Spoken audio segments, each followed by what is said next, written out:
Okay, I need to talk about Don't Worry, Darling. I saw it in theaters last night and I liked it. It was enjoyable.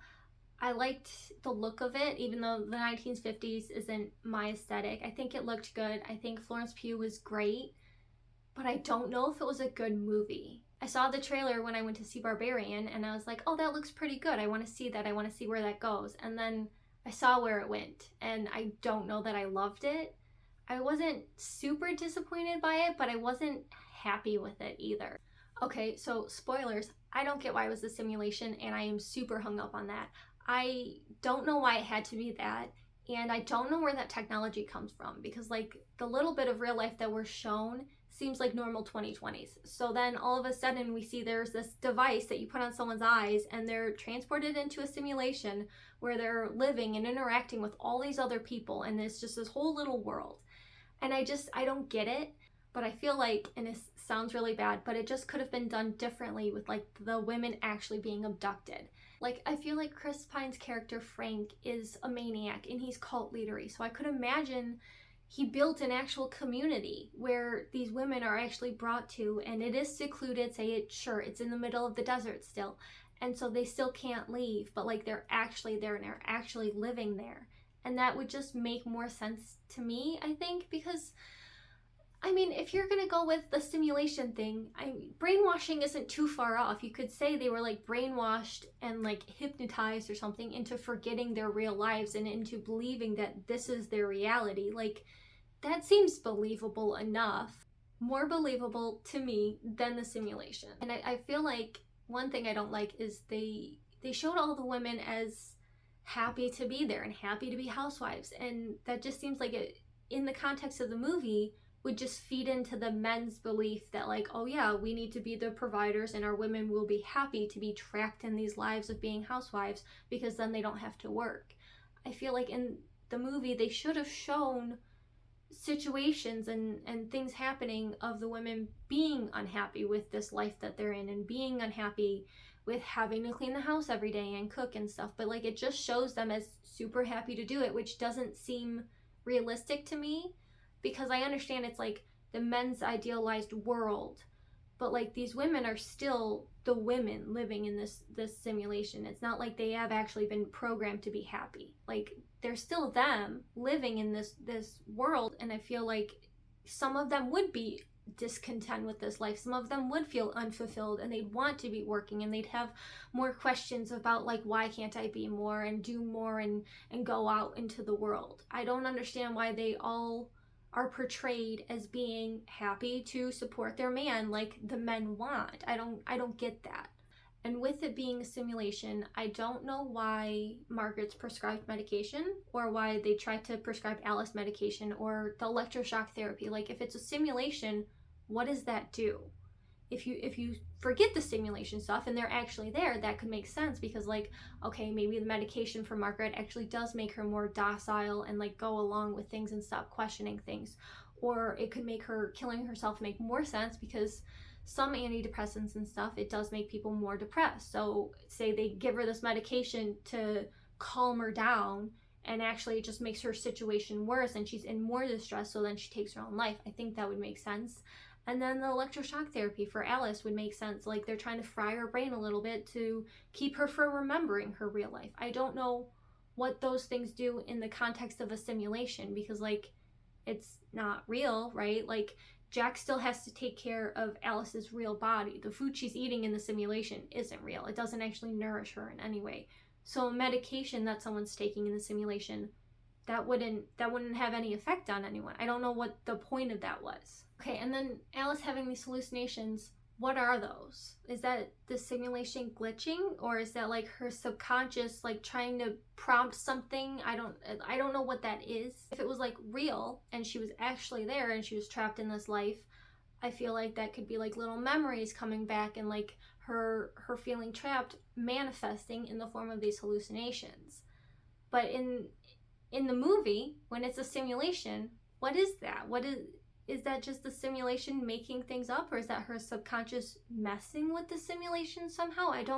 The technology part of it is what's throwing me, I think, because it's like they introduced the technology of this simulation but I have so many questions about it that other things that are happening, they just don't make sense to me. And then okay, it's a simulation, and if a man dies in the simulation, he dies in real life. Why? How does that work? Like, it's just a simulation, and Alice smashes Jack on the head with the glass, and so he dies in real life. I don't know how that makes any sense. But okay.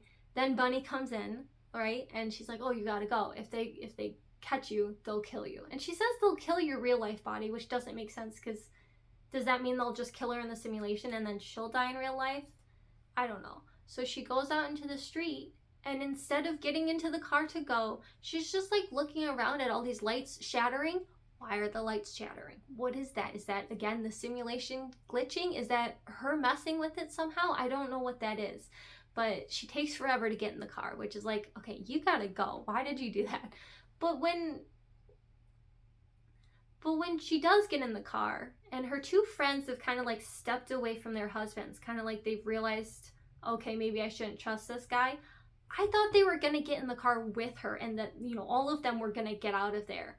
But they don't. She drives off, and they have their little car chase, and then she gets to the portal, and then she gets out of there, I guess. We don't see it. We see, like, I think she touches the thing. It ends with like a waking up gasp. And I didn't think about this when I was at the movies, but she's strapped to a bed in real life. And Jack has died in the simulation, so he's dead in real life. So when she wakes up, she's still got these things on her eyes. She's strapped to the bed, and next to her is supposedly Jack's dead body. What happens then? Like, I didn't think about it before, but I'm thinking about it now. Does she just lay there until she dies? Like, how does this movie actually end? Is that what happens? Is that why we're not shown what happens? Because I don't understand what is supposed to happen next. Because if she's strapped to the bed, and I think there was like a whole bunch of locks on the door, so it's not like anyone can get in. Does she just lay there and starve to death? I don't know. Is that the resolution of it? And that's, I don't know. Maybe I'm thinking about it too much, but okay. She was a doctor, and then suddenly she doesn't show up for work anymore, and nobody questions that. Like, nobody has come to check on her or find her or anything. I don't know what's going on with that. And then Jack, he goes to work, and he comes home, and he lives in this fake world. So he doesn't have any friends or family outside of this fantasy world. So no one's gonna come looking for him when he stops showing up for work. So what happens to Alice in the real world? I think she might just die. Like, I don't know. I did like the movie. I just had some problems with it, and like, I can't stop thinking about it, but not in the way that, like, I wish I would not stop thinking about it. Like, wow, that had some good commentary. I mean, some of it was fine. Like Nick Kroll's character idolizing Frank, and Jack dancing such a long dance for Frank just to amuse him because he wanted him to. I think that shows that, like, they are desperate for approval. It's not just like, oh, they want control, but they also want approval from this guy. And the way that, like, Bunny chooses to be in the simulation because she wants to be there with her kids. But in doing so, she's part of this system that's trapping all these other women. And not only does she not tell them what's going on, but, like, when they start to question their reality, like Margaret and Alice, she's part of the gaslighting that tells them, no, you're crazy. When she knows what's going on, she knows they're all in a simulation.